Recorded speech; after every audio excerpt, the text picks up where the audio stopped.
You're watching the Daily Climate Show on Sky News. On today's programme, the plastic waste problem piling up in Turkey. We look at what's happening to the UK's waste.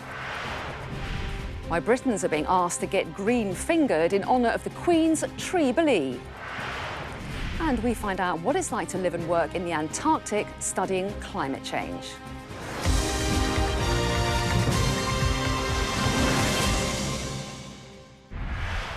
Hello and welcome to the UK's only daily climate news show, where we track the changes happening to our world right now and meet those coming up with the solutions.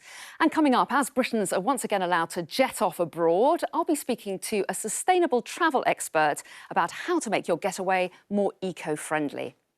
But first, it's been revealed that plastic waste exported from the UK to Turkey is being dumped and burned, according to Greenpeace. It's illegal to export plastic waste from the UK unless it's set to be recycled or incinerated in an energy from waste plant. But investigators for the campaign group found supermarket packaging and plastic bags by the roadside, in fields and spilling into waterways in 10 sites around Adana province in southern Turkey. Now, it's less than 100 kilometres from Turkey's largest port, a convenient stopping point for container vessels. Well, around 40% of the UK's plastic waste exports were sent to Turkey last year. That's approximately 210,000 tonnes, and it's a huge increase from just 4 years before, when around 12,000 tonnes were sent to the country. The UK produces more plastic waste per capita than anywhere else in the world except the US. In 2018, we generated more than 5 million tonnes of it. That's enough to fill Wembley Stadium 6 times over. But Turkey's official waste recovery rate is the lowest of any OECD country, just 12% in 2018, according to the country's statistics institution.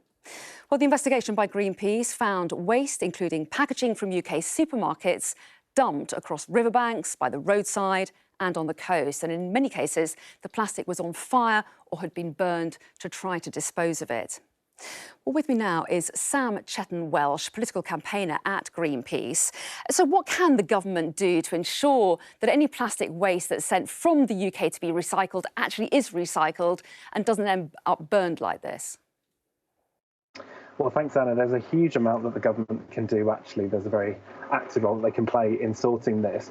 The first thing that they can do, the government has already actually made a promise to have a consultation on banning the export of plastic waste. But at the moment, their consultation wouldn't include countries like Turkey. And obviously, that is where we found so much of this waste turning up, being dumped and burned.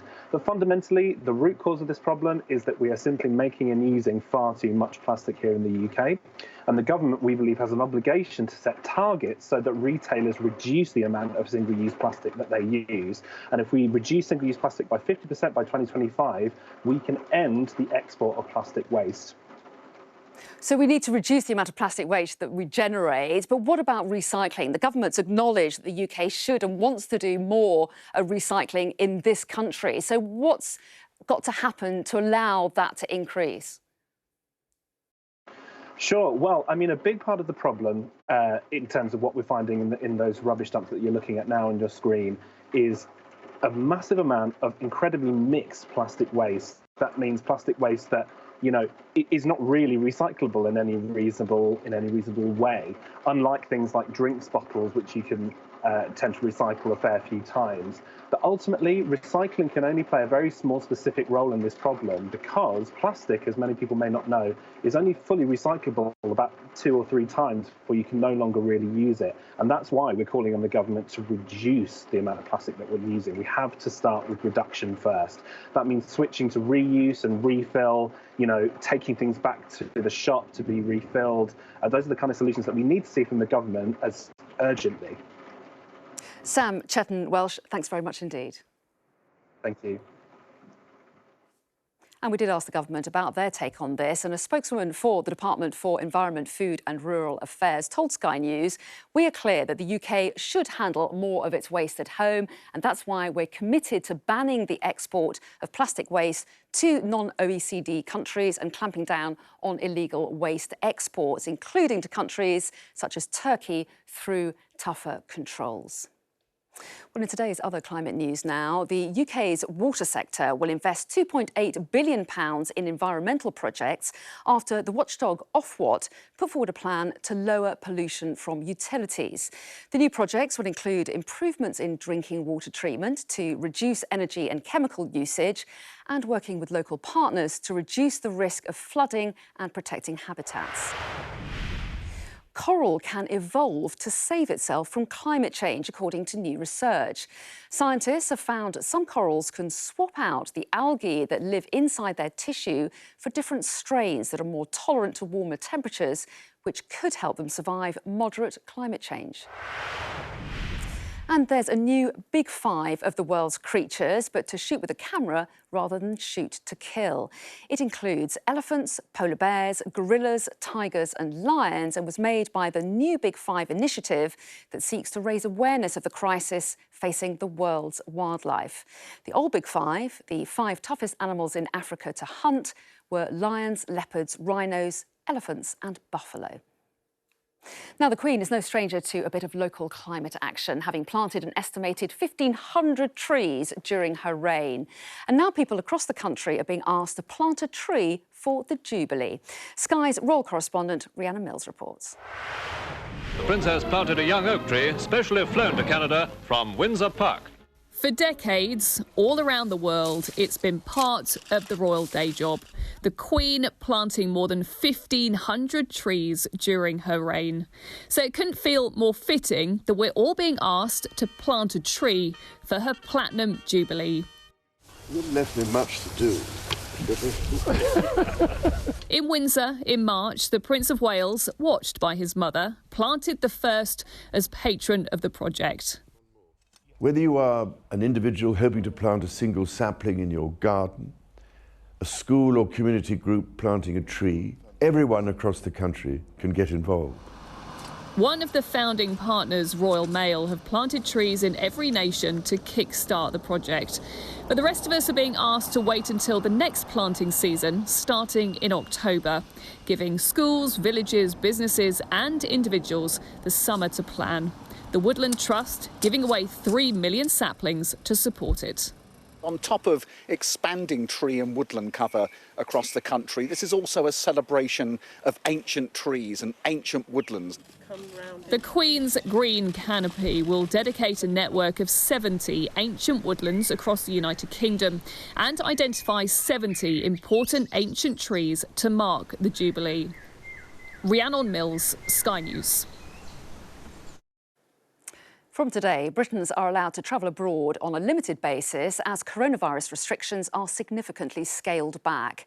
It's great news for holidaymakers and airlines, but it could be damaging for the climate as global emissions creep back up to pre-pandemic levels. So is it possible to go on a foreign holiday and be climate friendly?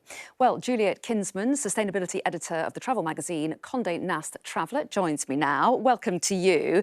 So if you do want a foreign holiday, what are your tips to be as green as possible on that trip? I mean, I tend not to use the word sustainable as much, actually, but think about positive impact. So how can we go away and think that our trip is actually leaving good in the destinations we visit? Well, we have to think more about the social and economic factors. Flying is never going to be good for the environment. We need to make those emissions count. I will say a little tip around flying. Obviously, always fly direct because it's the taking off and the landing part that emits the most carbon. So if you can just fly direct, it's really going to help. But in terms of where we go and who we give our money to, that is a critical way to help, particularly after what we've gone through in the last year. To give you an example, in terms of booking a holiday, thinking about who you're giving your money to, choose independent local businesses where the money stays in local communities.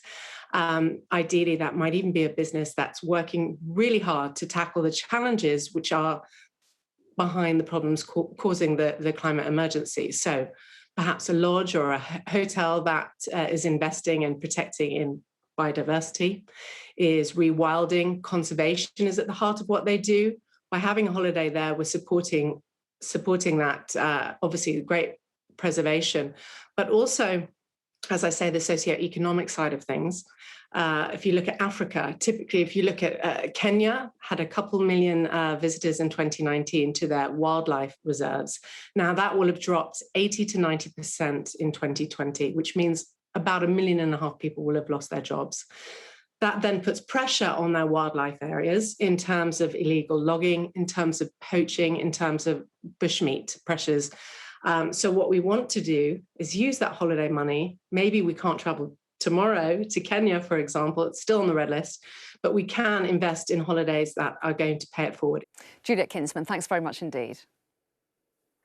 Now, in the latest in our series of climate diaries, we're hearing from scientists from the British Antarctic Survey, whose work helps us better understand how climate change is affecting our planet. They're based at the Rothera Research Station on Adelaide Island, to the west of the Antarctic Peninsula, where the sun never rises above the horizon in winter and temperatures can drop as low as -20 degrees. Hello, my name is Nadia Frontier. My name is Ryan Matthews.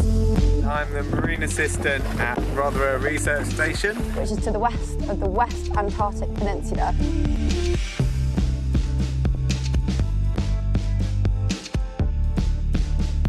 So far I've been here for 5 months and it is an absolutely wonderful experience. So Ryan, how much wildlife have you seen? Any whales? We have a resident pod of orca. We see the orca on occasion once a week.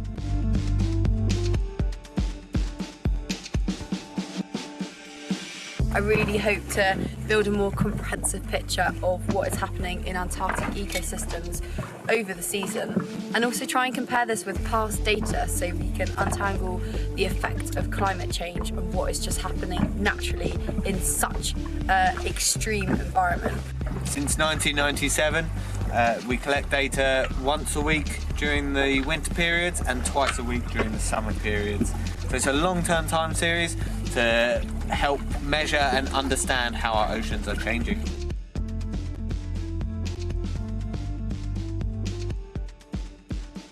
There are definitely many, many highs. Living with your colleagues is a fantastic experience. When we have finished the day, we come together with all of station, that's everyone that's working here, and we share meal time, so it's a really great communal time. Also, what's on our doorstep is the ramp, so this is our local ski area.